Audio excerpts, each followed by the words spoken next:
Okay, so this week's article, or this week's topic was the population of special needs. So the first question, of course, is a description. Describe the current situation in your classroom for this population. Now, majority of the articles that we discussed as far as special needs was more so focused on, disabilities, hearing, eyesight, physical, things of that sort, autism, um, things of those sorts. So a lot of what our articles focused on. However, the majority of the students that are necessarily in special needs in the cases that I'm teaching are more so my at-risk kids. So they're more so like they have, some of them have, a lot of them do have learning disabilities, which does fall into this category. But a lot of them, they just kind of fallen behind and stop, not necessarily stop caring, but they feel as if they can't catch up. So it's more so a lack of motivation, which in my mind is still a special need. Maybe not one that has a necessary name on it, but still definitely a special need. And a lot of the things that I read in the class has really been able to help me figure out different ways that I can help motivate those students. So that kind of describes my current situation. I do have many that have learning disabilities. So I do teach a lot of at-risk students. So learning disabilities is one thing that I've run into a good bit. I have two students who are, I guess, slightly autism or autistic, I guess you could say, but in the same sense, it's not as pertinent, or it's not as many students who are dealing with that situation. The second question is describe the ideal situation for you or your school to move toward based on your current relevant research. So, well, first off, I think that it's very important for there to be a peer pro in the class when there are special needs in the class. My personal article was called Coping with Crisis, and excuse me, how to say this. Coping with Crisis, and it's helping children with special needs. And it was really, really informative. It talked a lot about how, you would kind of see what triggers and cues the students are giving to let you know when they're about to have an episode or something that's bothering them, or, watching them and learning more about them to be able to figure out how to best teach them and best deal with this different special populations. And the ones they really focused on were autism, cognitive limitations, learning disabilities, which of course that's a big one for me, visual, hearing, and physical limitations. And they actually went into each detail for each of those. Severe emotional disturbance and behavior disorder. Behavior disorder is something else I deal with a good bit. And it summarizes the best way to handle those. And so, like I said, as far as learning disabilities, it really talked about the support, being able to just support those students and differentiate with those students. And that's something, of course, and I think that is kind of, in a sense, common sense, but at the same point, it just reiterates the importance of making sure that you are finding ways to differentiate. And not just a small differentiation, but really finding ways to best help these students so you can really tell whether they're learning material.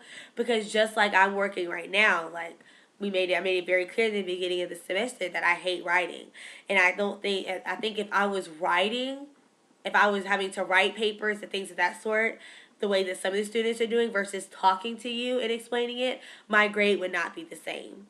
Because I do so much better explaining and talking and showing, being for you to be able to hear the passion in my voice to explain how I understand a topic or can explain it or what I got from it. It comes out so much more detailed in the way I speak it than the way that I would write it.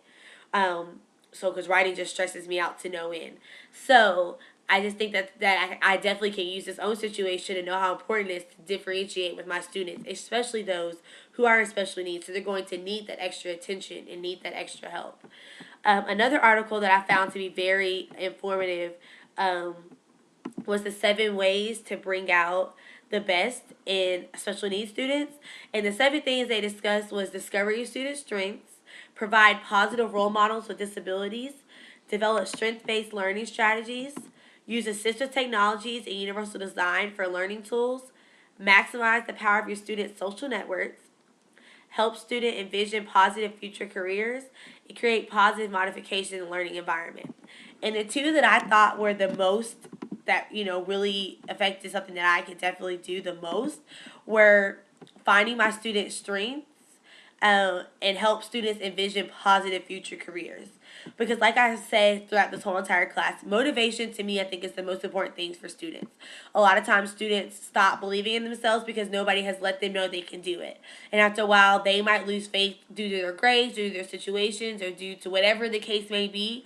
But when they have somebody there telling them, you can do this, I believe in you, you need to believe in you, let's do this together, it makes them believe in themselves again. And so many things can happen with the power of belief, the power of faith, the power of determination, the power of hard work.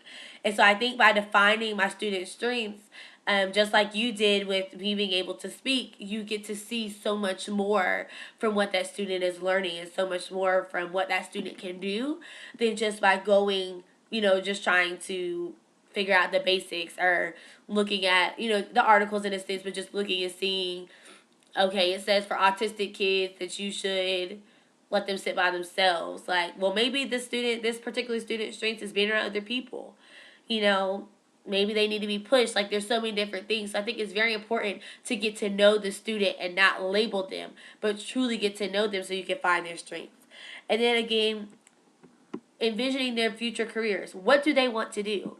What can you show as a teacher that can help them get to that role? And making sure they understand the importance of your class. I want to be a math teacher, and I'm looking at it in the sense that everybody hates math, unfortunately. Excuse me. So many people hate math, and so I know that's one of the things that I'm going into it is, okay, what do you want to do with your life? Tell me how math is going to affect you. Why do we need to get through math? So just making them envision what they want to do and how important this class is to getting it done. Because then there's that motivation word again, to make them work. And something else this particular article said, was provide positive role models with disabilities. I've always wanted to work with minority students because I am a minority. And I think it's important for students to have those role models in places like APS that have lots of students that are in multitudes of different situations, and knowing that they can be strong, people. They don't have to I have a very strong view on the fact that society, whenever they show black schools, there's always graffiti, people cussing, skipping class, smoking, drink. It's just always somewhere in the hood. And I just think it's important for these students to know that that's not what they have to be. That they are strong individuals, and they need strong role models. And that's what I wanted to be. That's one of the things that pushed me into teaching, pushed me into coaching, pushed me into wanting to be the sponsor of different community service clubs and women strength clubs and confidence, things of that sort.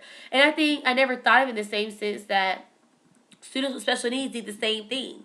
They need positive role models with those disabilities to show them your disability is not an excuse. It's not an excuse. The fact that you might be hearing impaired, the fact that you might walk different, you might be in a wheelchair, you might have learning disabilities, you might be autistic, that is not an excuse. You can excel to the same level as any other student if you put your mind to it. Yes, you might have modifications. Yes, you might have to work harder. Yes, you might have a different process. That does not mean you cannot do it. And I think by having those positive role models, it only enhances that student to want to be like that person, to want to succeed, to believe that just like the person A did it, they can do it too. So that's something else that I want to show, whether or not it's not necessarily like, okay, today we're going to talk about people with disabilities who have done positive things, but make it part of just a regular conversation. Just like we use Martin Luther King or Barack Obama or anybody else, using people with disabilities. Sadly, I can't think of anybody offhand, but that's something I would need to do my research on to make sure that I am giving a diverse, not just on a racial standpoint, but on situational standpoints. So I think that's definitely something that I'm going to incorporate into my classroom, and that would be ideal, that students see that it's more than just the basic man or woman that are making changes in the world. It's a multitude of people. So that would kind of be that ideal situation. Of course, like I said, having a parapro, but also being able to pull out the students of this population's strengths and giving them positive role models, and also pushing to think about their future.